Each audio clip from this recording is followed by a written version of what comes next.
ప్రతీకార చర్యకు భారత సైన్యం సిద్ధమవుతున్న తీరు చూసి పాకిస్తాన్ నాయకులు సైన్యం తీవ్ర భయాందోళనకు గురవుతున్నాయి. అక్కడి స్థానిక ప్రజలకు వారి ప్రభుత్వంపై నమ్మకమే పోయింది. అయినప్పటికీ పాకిస్తాన్ నుండి పదే పదే అనుదాడి బెదిరింపులు వస్తున్నాయి. ఈ బెదిరింపు వెనుక చాలా కారణాలున్నాయి. ప్రధాన కారణాలలో ఒకటి పాకిస్తాన్ కు వెళ్లే సింధు నది నీటిని భారత్ నిలిపివేసింది.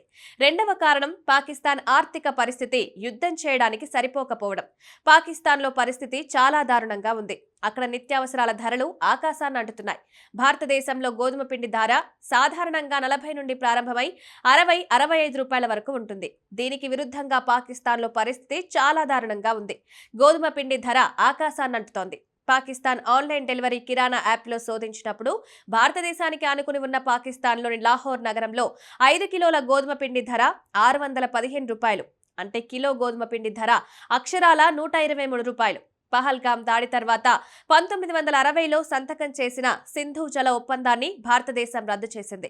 దీని కారణంగా పాకిస్తాన్కు వెళ్లే నీటిని భారతదేశం నిలిపివేసింది. పాకిస్తాన్ వ్యవసాయంలో 80% సింధు నది నీటితోనే సాగు చేయడం జరుగుతుంది. అటువంటి పరిస్థితిలో ఈ నీరు ఎక్కువ కాలం నిలిచి ఉంటే పాకిస్తాన్లో కరువు పరిస్థితి తలెత్తవచ్చు. పాకిస్తాన్లో ఆహార పదార్థాల ధరలు ఆకాశాన్నంటవచ్చుంటున్నారు ఆర్థిక నిపుణులు.